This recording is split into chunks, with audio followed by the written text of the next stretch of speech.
The world feels like it's at tipping point. There are so many plates all spinning all at once that it's only a matter of time before they start to crash onto the kitchen tiles. Will it be the fake alien invasion that hits the floor first? I wouldn't write it off.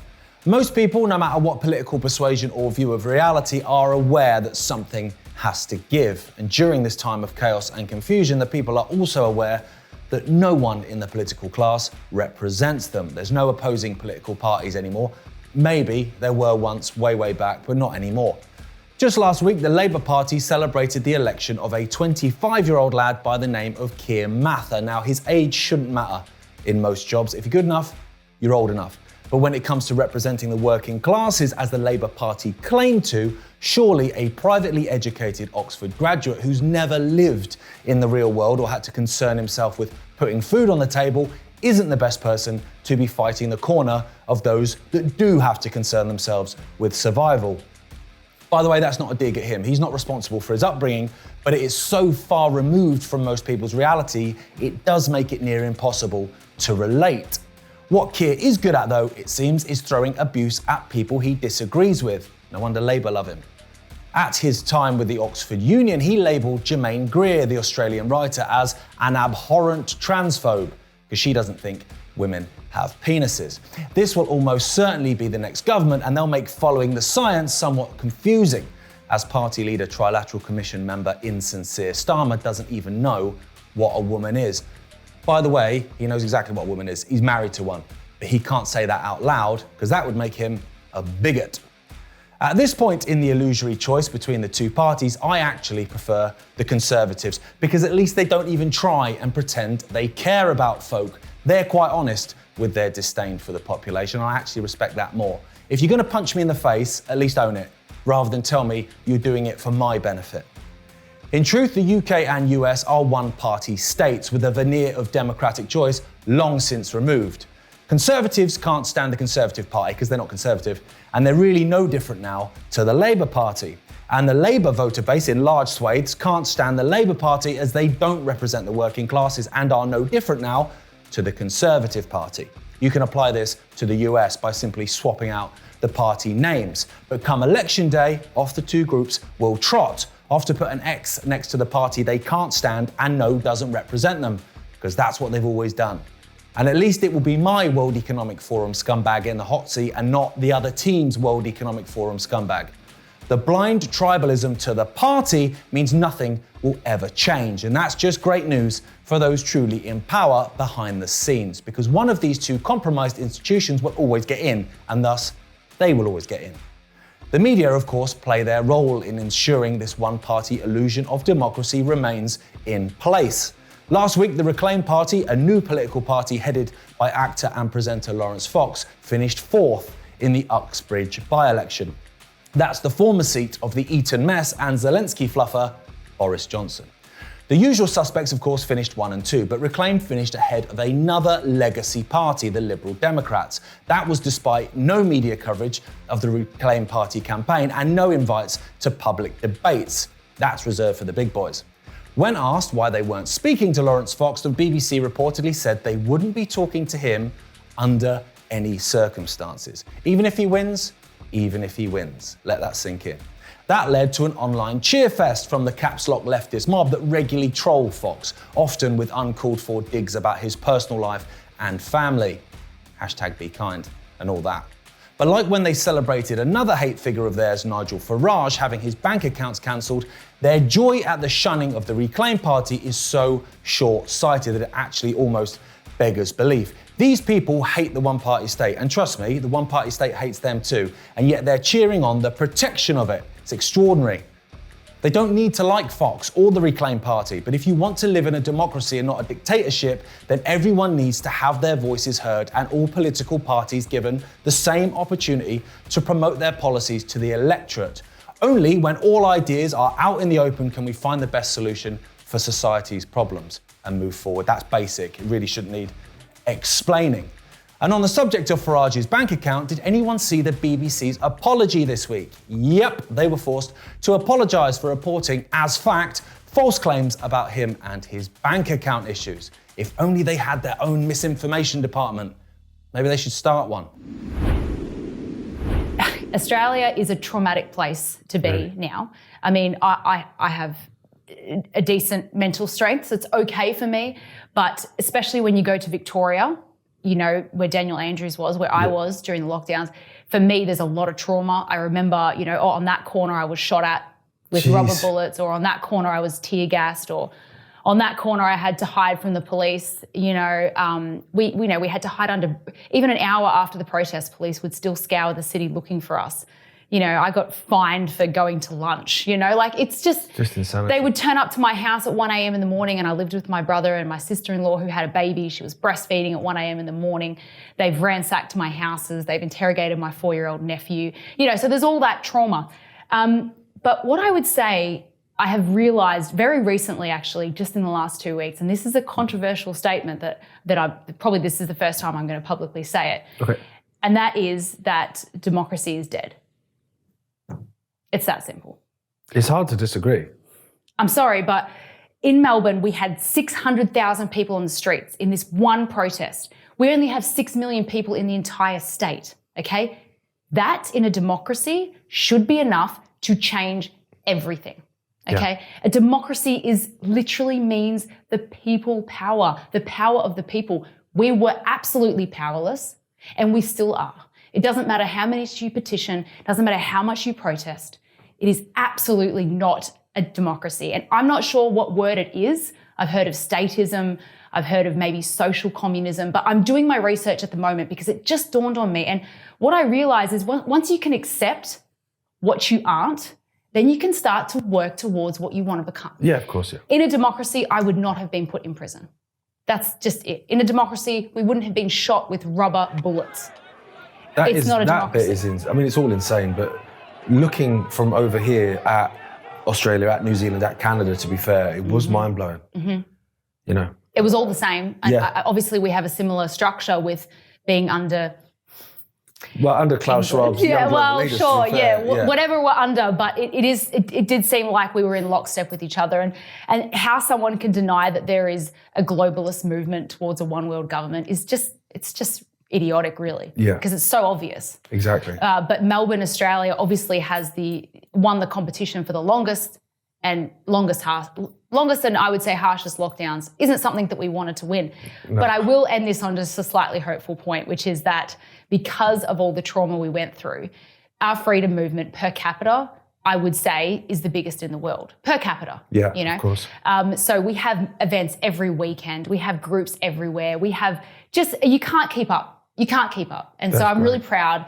And so I want people to know that even though it was really difficult, you know, to get juice out of an orange, you need to squeeze it, right? Yeah. We got squeezed and we made the best of it, and we are ready for whatever comes, more ready than maybe other places.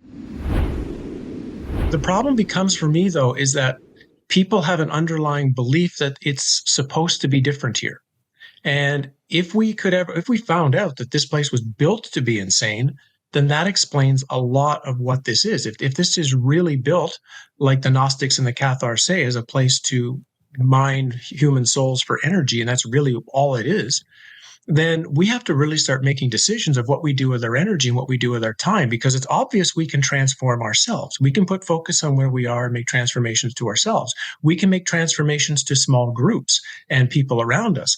But I've noticed as soon as myself or others have tried to fix the world or try to change the entire simulation, it doesn't go so well. And I think it's also a stepping point of asking questions. What is this reality truly? What was it built for? And then making really clear choices of what to do with our own energy, which, of course, number one is right here. Put the focus here and not out there, and let the change happen that way. Exactly. I suppose the realization that it's meant to be insane, I guess, is a similar realization on a much grander scale to, say, with politicians, where you go, oh, the politicians are all incompetent and it doesn't make much sense. And then you suddenly realize that, oh, no, this is by design. They're doing it on purpose. And then suddenly you can see the bigger picture.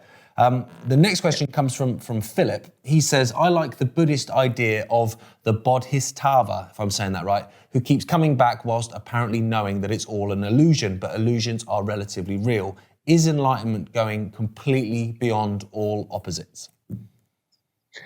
Good question. I've had a lot of questions about bodhisattvas and this idea. And to me, again, if I see this place now as just a place to distract us, to trick us, to deceive us, to keep us here, to keep mining our energy. That's really what it's for. The simulation is running because we are giving energy to keep it running. So for me, the greatest gift of gaining a total awareness would be not to come back in here because the energy is still being mined. It would be to exit the cave, to return home, to go back from which all of our divine sparks come from, because then that means there's one less energy source, one less battery in the system, means the system's going to have a harder and harder time going forward. And I think that's what's really going on in our world right now. I'm asking, what is the reset we're dealing with? Well, for me, the reset is the old simulation, the one we've known, is not generating enough energy anymore to keep the whole thing running, and it needs to change what's going on. And that's what we're happening. We're moving from one simulation to another simulation. So bad news is we're going to be moving into something that's even going to be more controlling and more energy sucking. The good news is, because we're not in either yet, there's a giant doorway of opportunity, maybe the greatest doorway humans have had in a long time, where humans have the opportunity to see clearly what's going on and decide, I'm not interested in any of the simulations. I'm just going back where I come from. So as challenging as this time is, I think it's also a great opportunity for people who want to see clearly and ask the right questions. But there does seem to have been kind of quite a lot of political input in this whole grooming gang thing. The name escapes me, but there was actually a Labour councillor, I think, admitted that actually they were kind of frightened to speak up in certain places. I think that was Rochdale, if I'm hopefully I'm correct. And in fact, the Labour MP, Dennis McShane, he said that Labour had been very much trying to sweep the whole thing under the carpet and to ignore it. The result was that the South Yorkshire Police did nothing about it. They were complicit in what was going on. At one point, they were investigating something like 120 officers who'd been involved. Nothing very much seems to have happened to any of those. One of them that was thought to have been deeply involved, when the inquiry eventually started, he was killed in a hit-and-run accident very suddenly, which is highly suspicious, I think. The individual councillors seem to have been involved to some extent, and the Labour police commissioner had to resign because he'd been presiding over the social services, because social services were involved, so you've got the police, you've got social services involved, you've got the council, the politicians were involved. One woman who was sent up to Rotherham, and she tells us that she was sent up to Rotherham to inquire into domestic violence. She found that the thing that wasn't being looked at was that there was this vast criminal conspiracy going on, and nobody was doing anything about it. So she apparently put a file, so she says, onto David Blunkett's desk when he was Home Secretary, and left that there on the Friday. When she came back, her desk had been cleared, her office and everything in it was cleared, and she was sent off for diversity training. That's all for this week. Thank you for tuning in. It's hard not to get angry when you talk to solicitors like Robin about the horrors the victims of grooming gangs are put through. And remember, they're just the ones we know about. Around 70,000 children are reported missing every year in the UK, over 400,000 in the United States, and neither government seem in any way bothered about that fact. On the subject of grooming gangs, and indeed many other things to be fair, there is an element of two-tier policing.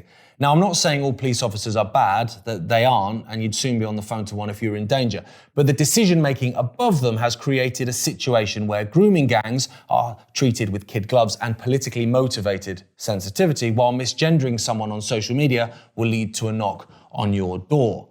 Look at how Just Stop Oil are treated by the police while they cause havoc on the streets, and then look at how the police beat the hell out of peaceful anti-lockdown protesters.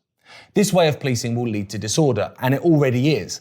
Last week, a Just Stop Oil protester was punched and kicked on the floor, which is despicable, but in my opinion, it's an example of what happens when you look to the police and authority to sort a problem and they refuse.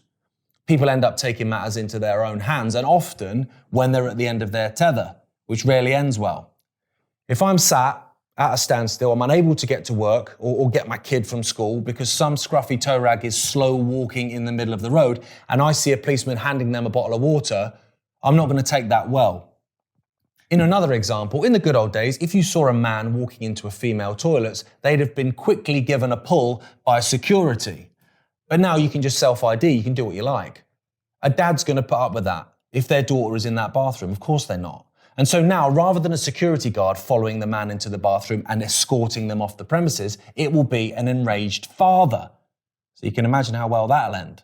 This will create more division, and vigilante groups will emerge to take care of it while the police sit on their hands and street dance in rainbow jumpsuits.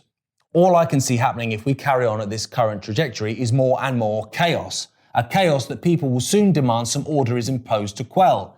It's almost like that's the plan. Good night.